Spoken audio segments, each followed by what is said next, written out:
Good morning, students. In the previous class, we have started the topic structure of human heart.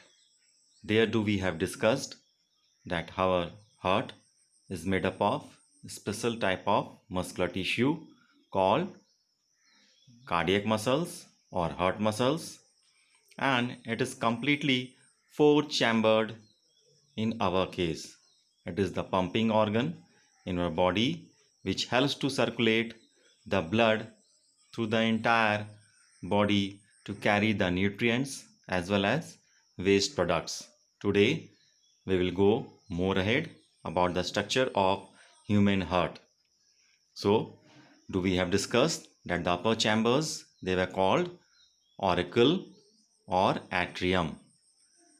The left sided was called left atrium or left auricle, whereas the right sided chamber was called right atrium or right auricle.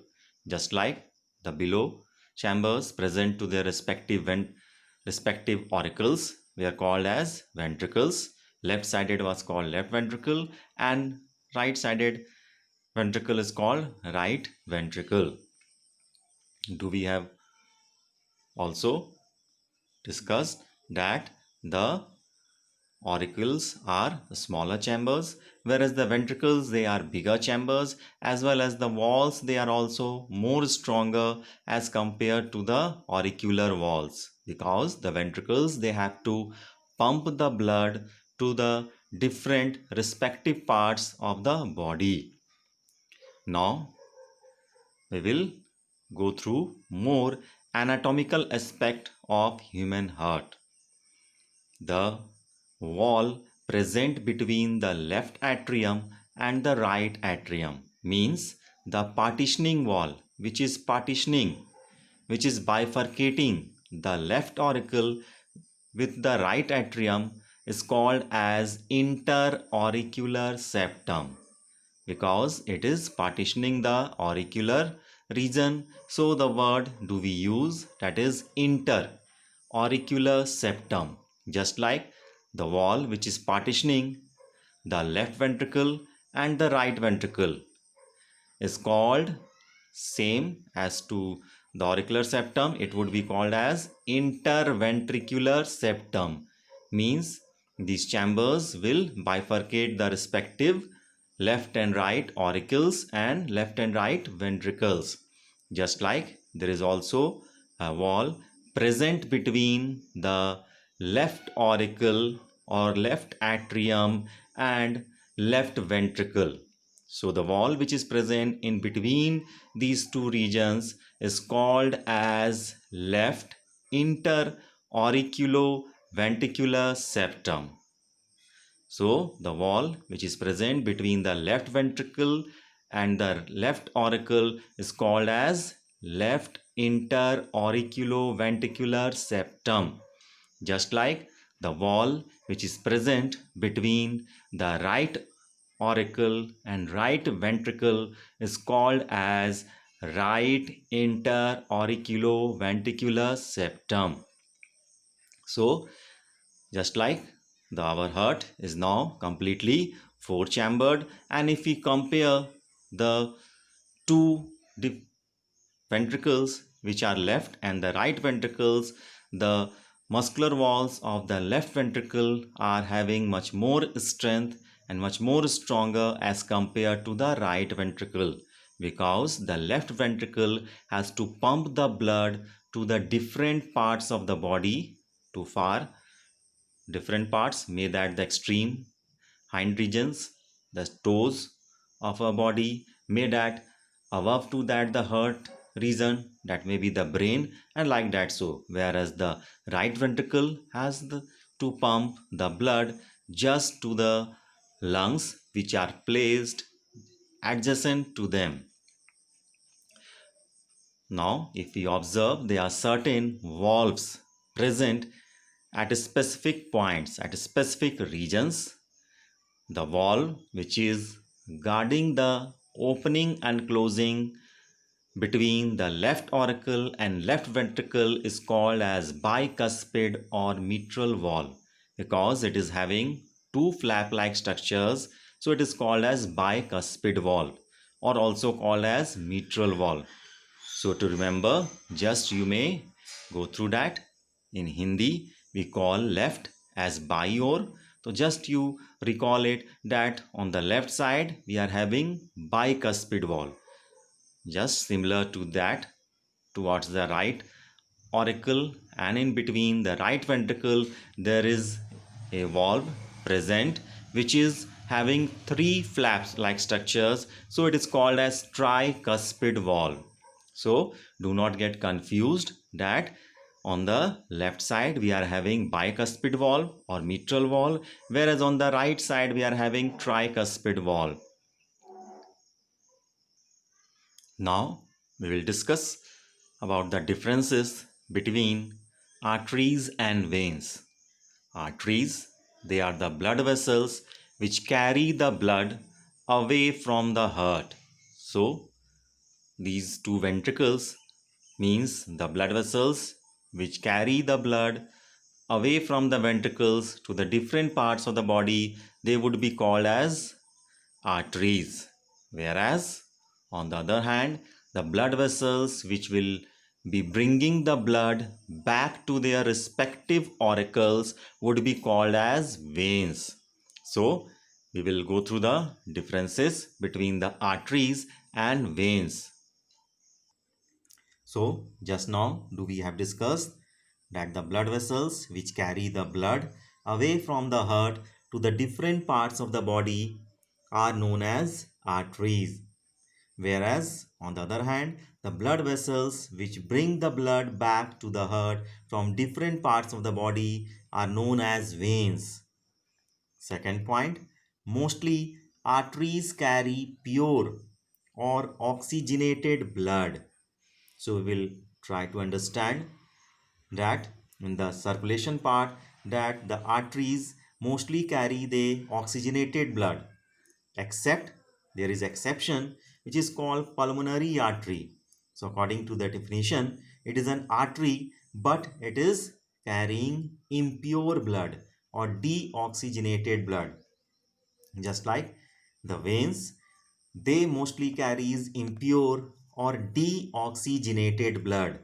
There is also an exception which is called pulmonary vein, which brings the blood back from the lungs to the auricles, and they carry pure blood. So that is the exceptional case in the case of vein. Third point, there is absence of valves in the case of artery, whereas in the case of veins, valves are present because to prevent the backflow of the blood, whereas in the case of arteries, the blood is under high pressure, so there is no need of valves. Fourth difference, arteries have thick muscular and elastic walls. So just we may imagine if we have to water the plants and there is so much force within the tap, and if we provide a very thin nylon pipe, may that it will not be able to resist the pressure. So just like within the arteries, the pressure of the blood is very much high, so the arteries have thick muscular and elastic walls so that they can tolerate the high pressure of the blood. Whereas in the case of veins, it has thin walls than artery, so it is not having so much thicker walls because within it the blood flows under slow motion and it is not under pressure. The fifth point, lumen means the internal diameter is narrower to create pressure. So we may understand in the case of artery, the internal lumen means the internal diameter is narrower, whereas in the case of vein, the lumen means the internal diameter is wider. So due to this specific reason, the blood it flows under high pressure through the arteries, whereas in the case of veins, the blood flows not at so much, or we can say at so much pressure. So in the case of veins, the lumen or the internal diameter is wider. Sixth point, artery, it is having to create the pressure within the blood due to the reason having internal diameter narrower. So the blood flows under pressure through the arteries, whereas in the case of veins, blood does not flow under pressure. Seventh point, arteries, they are deeply seated, whereas the veins, they are superficially seated. Now we'll discuss about the circulation part within the heart. So in humans, the blood circulatory system is of closed type, means the blood flows through certain blood vessels and the pressure is very much high within these blood vessels. So in our case, there is double circuit circulation that is fulfilled. So what is double circuit circulation? Means the blood goes through the heart twice to supply blood once around the body. So let us first of all try to understand what is the circulatory pathway. Do we have discussed? Just we have drawn here the imaginary view of the human heart showing the upper auricular chambers or atrium and the below one ventricular chambers or ventricle. We may have discussed that the left ventricle is placed just below the left auricle and it receives the blood from the left auricle.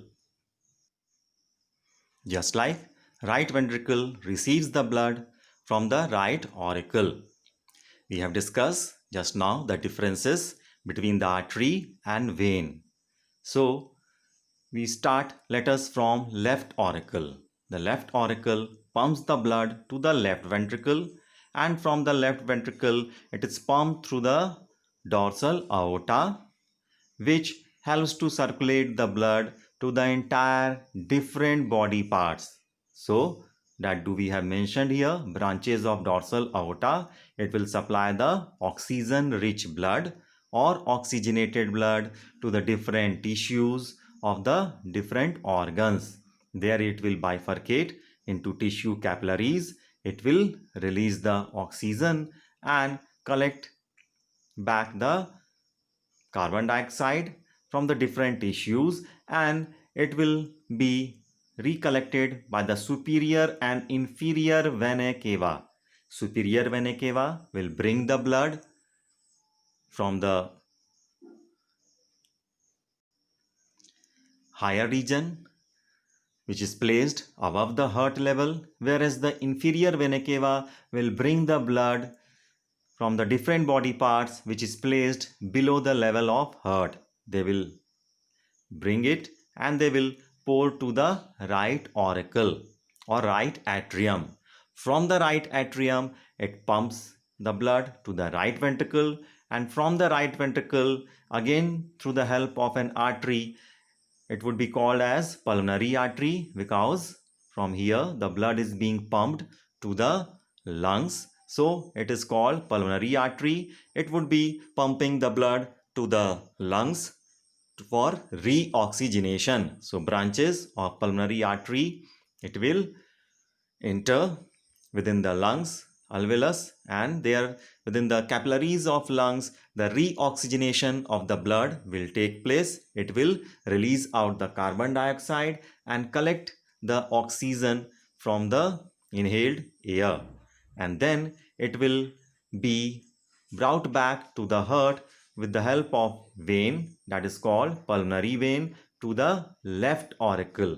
So if we may imagine if we start the circulatory pathway from the left auricle, what do we may observe? That the blood flows from left auricle to left ventricle, then to different body parts, and then again to the right auricle, again to the right ventricle, and then to the lungs, and then again back to the left auricle. So we may observe that the blood flows twice, means 2 times to complete one circuit of circulation. So it is called as double circulation or double circuit circulation.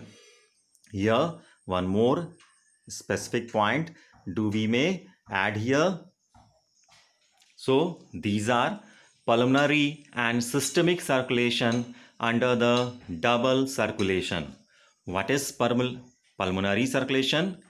Means the blood which is pumped from the right ventricle to the respective lungs, then from the again lungs back to the left auricle. It would be falling under the category which would be called as pulmonary circulation.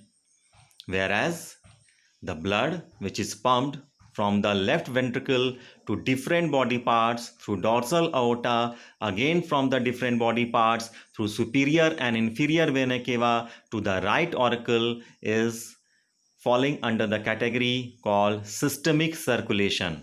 So if we consider the pathway adopted by the systemic circulation is more longer, because from the left ventricle the blood is pumped to different body parts, again from different body parts back to the right auricle. So the pathway adopted by systemic circulation is having more length, whereas the pulmonary circulation is shorter, because the blood pumped from the right ventricle to the lungs, again from the lungs to the left auricle, it is having shorter length. So we may consider that pulmonary circulation is necessary for the regular oxygenation of the blood from right ventricle to the lungs, again from respective lungs to the left auricle. It helps in the regular oxygenation of the blood, whereas the systemic circulation, it serves the function most importantly to transport the oxygen to different parts of the body except the lungs, as well as removal of the carbon dioxide from different body parts, as well as nitrogenous waste from different tissues to back to the right auricle.